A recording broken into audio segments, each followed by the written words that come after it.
Hey, restaurant owners, chefs, are you on the hunt for that one special dish? You know, the one that's going to define your winter menu, something that not only gets customers talking, but more importantly, actually boosts your bottom line?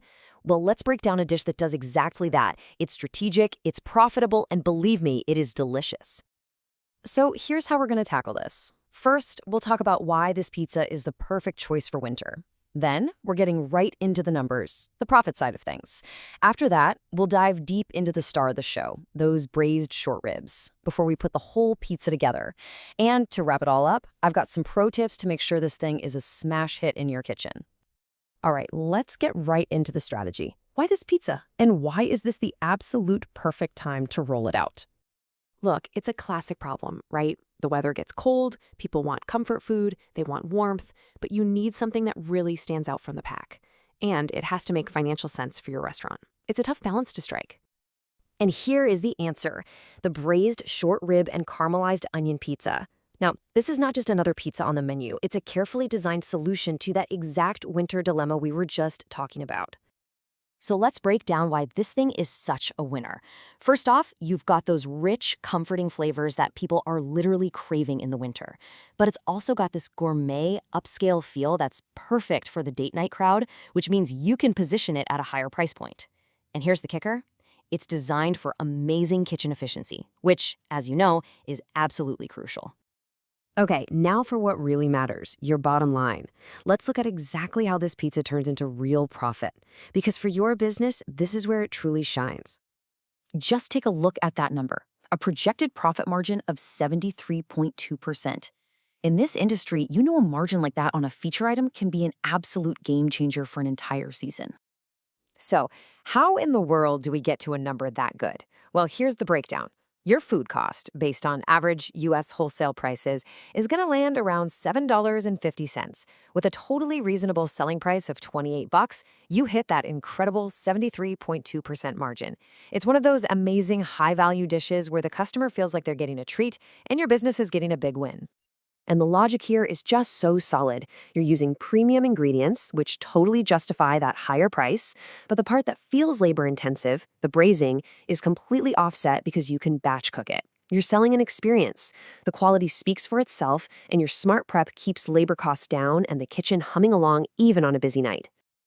Okay, so we've covered the why. Now let's get our hands dirty and talk about the how, starting with the absolute heart and soul of this pizza, those fall-off-the-bone, tender braised short ribs. Here's what you're going to need to build that incredible flavor foundation. We're talking about 5 pounds of bone-in short ribs, a classic mirepoix, onions, carrots, celery, some aromatics like garlic and thyme, and then that rich braising liquid from red wine and beef broth. These are the building blocks for that deep, savory flavor we're going for. The whole process is about building layers of flavor. First up, you get a really deep, dark sear on those seasoned ribs. Don't skip this part. It's so important. Then, in that very same pot, you sauté your veggies to soak up all that delicious rendered fat. Once your garlic and tomato paste get nice and toasty, you hit the pan with red wine to deglaze, scraping up all those amazing browned bits off the bottom. That's pure flavor right there.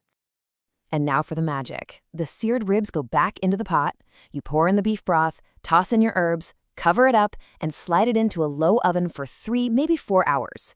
That slow and low cooking is what makes the meat so unbelievably tender. Afterwards, you'll shred that gorgeous meat. Oh, and a little pro tip, store the shredded meat in a bit of that braising liquid to keep it super moist. All right, our star ingredient is prepped and ready to go. Now let's assemble this masterpiece and get it in the oven. So here's your mise en place for assembly. You'll need your pizza dough, some garlic-infused olive oil for the base instead of a traditional sauce, a nice blend of mozzarella and smoked Gouda, and of course, our beautiful prepped short rib and those sweet caramelized onions. For the finish, some fresh herbs and a drizzle of balsamic glaze.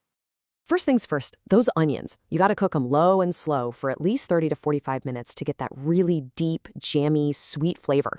It's worth the time, trust me. Once they're done, you stretch out your dough, brush it with that fragrant garlic oil, and then it's time to layer. Start with the mozzarella and smoked Gouda, then pile on a generous amount of that shredded short rib and a good scattering of those onions. This pizza demands high heat. Your oven needs to be cranked. We're talking 500 to 550 degrees Fahrenheit. That's about 260 to 290 Celsius. It's gonna cook fast, probably 8 to 12 minutes. You're looking for a beautiful golden brown crust and cheese that's bubbly and maybe even a little charred in spots. The second it comes out of the oven, hit it with those fresh herbs and a drizzle of balsamic glaze. That little bit of acidity at the end just makes everything pop. So we've built the pizza, but let's talk about the practical side of things. How do you integrate this into your service smoothly and successfully? Okay, listen up, because this is probably the single most important operational tip I can give you. The real key to making this pizza profitable is efficiency. You have to prep your two most time-consuming items, the ribs and the onions, a day or even 2 days in advance. That way, during a busy service, your pizza station is just assembling and firing. That's how you crush a dinner rush. And hey, want to offer a little twist? The roasted garlic olive oil base is amazing, it's a classic, but think about offering a horseradish cream as an alternative. That sharp, spicy kick would cut through the richness of the beef and cheese just beautifully. It gives you a whole second version of the dish with minimal extra effort. Let's run through a few quick FAQs. For wine pairings, you want a big, robust red. A Cabernet Sauvignon is perfect here. Cheese substitutions? If you don't have Gouda, Fontina, or an aged provolone would work great. And that secret to a super crispy crust? A properly preheated pizza stone or steel in a screaming hot oven. Seriously, don't skimp on the preheating. And finally, something that's absolutely critical for any professional kitchen: allergens. Make sure your entire staff, front and back of house, knows this dish contains dairy from the cheese, wheat in the dough, and sulfites from the red wine in the braise. Clear communication is everything when it comes to keeping your guests safe. So, there you have it, the complete blueprint for a dish that is strategic, incredibly profitable, and, let's be honest, just plain delicious. The only question left is, are you ready to put this on your menu and make your restaurant the place to be this winter?